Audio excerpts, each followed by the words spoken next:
Hi. It's my first time doing a Facebook Live on my laptop. A nice wide screen feels good. Just missed a call from my mom. I'll call you back, Mom. I have a client who is doubting her value as a professional and not feeling good about it.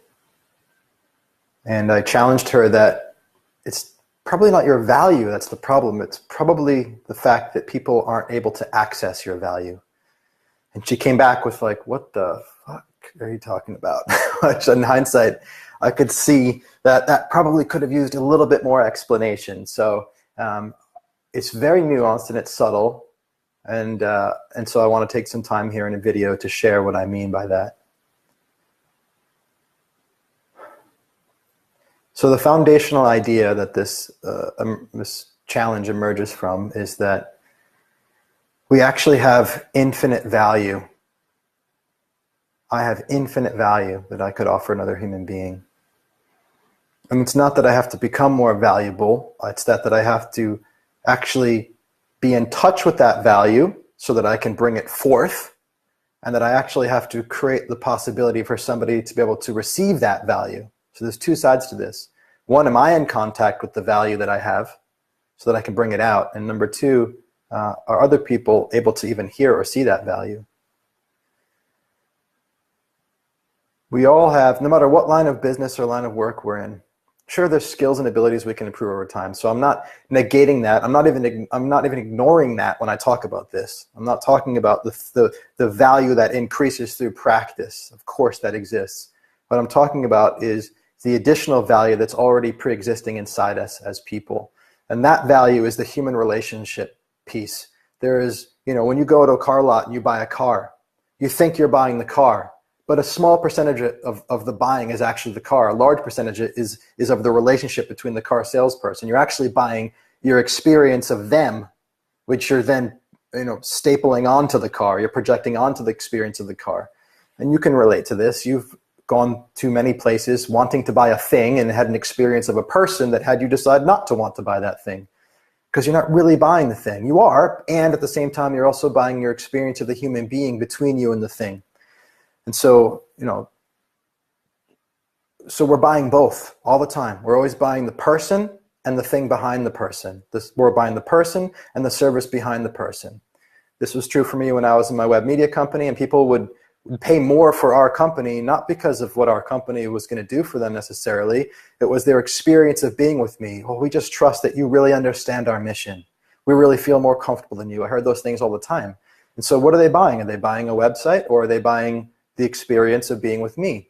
It's both. It's both. And so because it's both, my focus tends to be on raising the level of the state of being, raising the access to value of a person as who they are, as a means of increasing the yes to do business with you, of increasing revenue, of increasing success.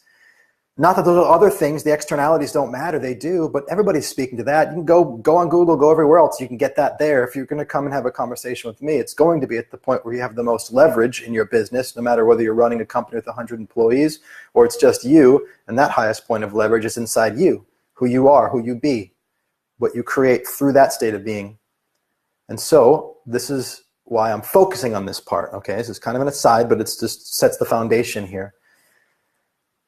People being able to access your value is the thing. So your value as a human being is infinite. And what I mean by that specifically is when you can genuinely be with another person, when there's nothing in the way and you can really be with them, you're really present, you're really listening, you're really connected, you really care, you're really loving, you're really in service, you're really there for them more than anybody else has ever been or may ever will be.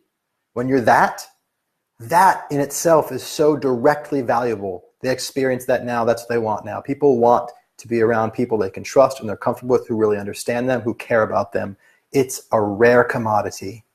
And the more we can access that within us and be that for people, the more our value goes up without even having to get better at any of our skills. Not that they don't matter, but they can stay where they are at that level, and we can bring up our state of being with another human being, and all of a sudden our value goes up without even skilling up, right? And so if that's the case, if our value If we were completely clear, free, and open, if we had nothing in our mind at all that was between us and just being another person, our value to them is literally infinite. And so if that's the case, then yes, we can improve our skills and improve our value that way, but we could also keep them the same. And we could actually, at that same time, while they're all still there, nothing's changed, skills and abilities, right?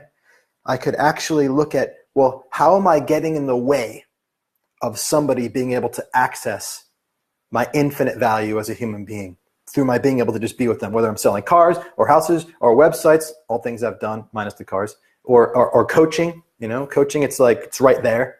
The relationship is the thing for the most part. The question then to ask is, how can I get out of the way of just being with a person? And go watch the 250 videos on my YouTube channel, because that's what they're all about. And as a concept right now, to talk about it as a general thing, it's like, what is all of the thinking that I have going on in my mind that's getting in the way of me just being with this person, of just loving this person, of just feeling what's going on in their body, because I'm not so caught up what's going on in my body based on my memories and all my other worries and thoughts. What would it be like if I were willing to only serve this person? Am I willing to only serve this person? Am I willing to be here for the next 5 minutes, 5 hours, whatever it is, just in service of this human being? They've walked onto my lot. Am I willing to just be here for them no matter what happens? I wrote down in my meeting with my assistant today, and my focus for the week, who can I serve for free? So I've been asking who can I serve today for ages, but I just thought, well, if I tack on the words for free, it actually takes the orientation of service and just reminds me every single time I ask that it's serving, no questions asked. Not no questions asked in the sense of creation, but nothing wanted in return. Like, this is literally free. It's like, it's done, it's free. You don't owe me anything. I don't need anything from you. And so the reason I want to ask myself that is to remind myself that not only am I serving, but I'm literally doing it for nothing. I don't care what happens and what comes back. I'm making that decision consciously. I'm cultivating that state of being, because when I say for free, it's like move some stuff out of the way, and then I'm a bit more there. And then I'm in the conversation. I thought, oh, wouldn't it be cool if they could join my coaching program? And yeah, I can speak that, but then if I start needing that and not speaking it, it becomes a desire in time. All of a sudden I'm creating attachment. I'm getting out, and it's like all starts coming. What if it was for free? Cut the tether, boom. Either speak it or let it go. Speak it or let it go, right? Anything other than that, attachment. And then I'll start to get stuff in the way. So I want to be free, for free for them, for freedom for me. How can I serve for free? That's the question of the day, I guess. That's a great answer to how can I get more of this stuff out of the way. And so, hey, look, it's layers of an onion. If you think, no, I'm always in that place. Oh yeah, I was in that place. Well, you're kidding yourself. That's like, I'm enlightened, or I am 100%, I've mastered this. It's one of those things that you have to commit to always moving towards and know you'll never really get there. There's always another layer. There's always a place where there's not freedom.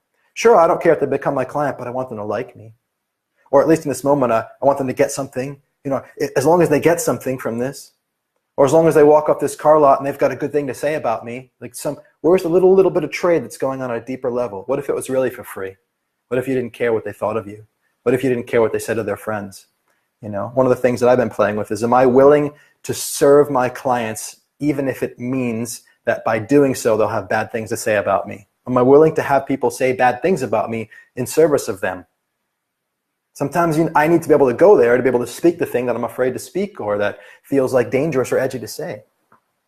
But paradoxically, because it comes from that state of being free. And remember what I said earlier, that state of being free is actually is part of our infinite value. It's how we can actually give people the intangible thing that they really buy. This is my personal bias, but I would go so far as to say 80 to 90% of what people are buying is actually the human experience, the person between them and the service, or them and the product. Of course, there's services and products you can buy where people are removed from the equation, and if that's the business you're running, fine. And I would say to you, if I was sitting here in conversation with you and you're running a company, your state of being personally is, at least, whether you mean to or not, implicitly becoming the culture of your organization. It's in the mindset of the entity, of the people at large, because it's been founded by you and it's built by who you are. And that is implicitly finding its way into marketing copy.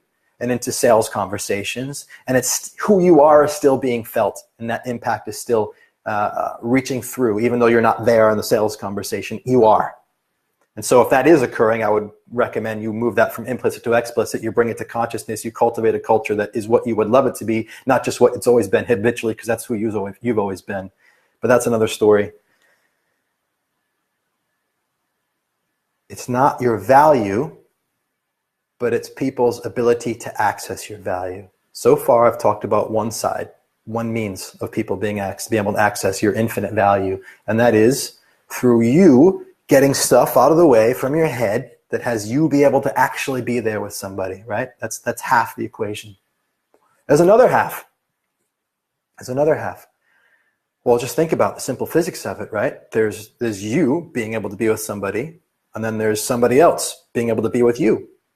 So for them to access you, basically what has to happen is you have to be free and clear, so you're just being you and coming through, but they also have to be free and clear so that they can receive you, because there's stuff in your head and stuff in their head. And so if you get this out of the way, but they've still got this there, it's like, good luck, right?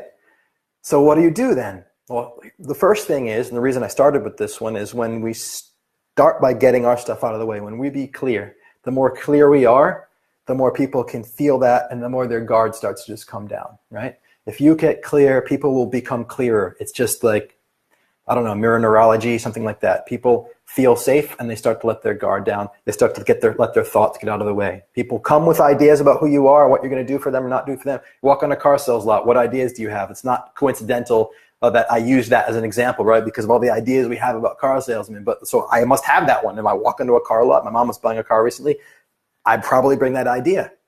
But that's not useful, because what if this person's being unconditionally loving? And it's like, and they're just there for me, and I bring in all my ideas about how they're not. It's like, well, that's in the way. So you want to be able to influence the person that you're speaking with in such a way where the stuff that's between them and being able to receive you moves out of the way, right? So this is where it gets really nuanced and why I wanted to make a video about it. So if you come in with this idea where it's like, I have to get this stuff out of the way, and I try to persuade them and influence them and covertly mind mess with their mind to get the stuff out of the way, good luck, because now you're attached to them not having stuff in their head so they can receive you, but you're actually attached to it, which means it's an idea in your head that's in between you and them anyway. So the most important piece is just you getting your stuff out of your head. And when you're free and when you're clear, when I'm free and when I'm clear, never 100%, right? When I use those words, I don't mean in totality, it can sound like it, but I mean when I'm moving in the direction towards that, away from where I might habitually be when I'm not conscious or I'm not clear. When I move in that direction and I'm more with people and I'm more connected, and I can see all of a sudden, the more I'm there, the more I can see where they're not. And in those little places where I can see that they're not, if in that moment, from that place of love, I can speak things in such a way that have them let go, that have them move that out of the way, then they start to drop their guard a little bit. So sometimes it's as simple as pointing it out. I notice that we're talking about money right now and you're feeling uncomfortable and you want to change the conversation, and anything that I've done to create that I'm really sorry for, but is there something going on and that we can talk about that? It's like, oh, geez. You know, I call it spotlighting the elephant. Talk about the thing that seems to be uncomfortable in this moment. Talk about it. Bring it to the surface. All of a sudden, when it's right there, it's like, well, at least now it's a thing. We can handle it. Most of the time, people aren't even aware of the stuff that's going on inside their mind and inside their body. So if you can help them to see it, then together, as a team, you can move it out of the way. Another thing, too, that I'm experiencing, exploring, and starting to understand more deeply is how I create the idea of who I am. This is something my coach is working on with me every time I find Phoenix to see him. And I'm coming to understand it finally. But how I speak about myself, the picture I paint, the idea I create about who I am is a factor on how much attention people have for the conversation we're having. If I create myself as somebody by speaking about myself in such a way that I'm insignificant, which will probably be a habitual expression of an idea that I have that I am that, then they will actually agree with that idea by giving me the attention they would give to something that is insignificant.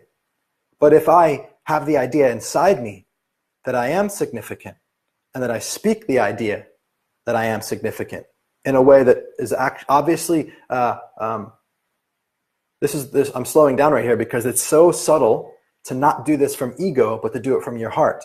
There's a very big difference between pumping yourself up egoically and making yourself look like something so you can have control over people. That's one thing. And the other thing is being able to, from a place of love and compassion for another person, be able to speak about yourself in the context of this conversation in such a way where it focuses their attention so you can actually reach them and give them the love, right? It's like, how can I help this person receive the gift I have for them, right? Because they're all over the place. They're like, mind's going crazy, or they're not focused. It's like when somebody's upset, how can I help them listen and hear me so that I can get in the love that I have for them to help them relax? It's like the reason why I am doing the thing that focuses their attention is so fundamental. So I'm just going into this because if I talk about speaking in such a way that'll have somebody see me in such a way where it gives me their attention, well, our initial interpretation of that is that can be icky. That can be a bit gross. That's like power. Or it's like, oh, you're on a power trip. And the difference that makes the difference is, why are you doing it? Where are you coming from? And I think we have that idea because we see that happen a lot. I've probably been there in the past. I have an aversion to it so much so that I'm having a hard time even getting there and doing it from a place of love. So there can be a fear of that. And so some of our ickiness can be a projection of our fear of being seen as we'll call it the dark side of that. But actually, the more I experiment and explore and get in touch with this, the more I see how beautiful it is to take time and create an idea through story, through conversation that has people be attentive. Because when they're attentive and they're listening and they're trusting, then I can actually be with them in such a way where they can hear me. And when I can do that, they can actually access who I am.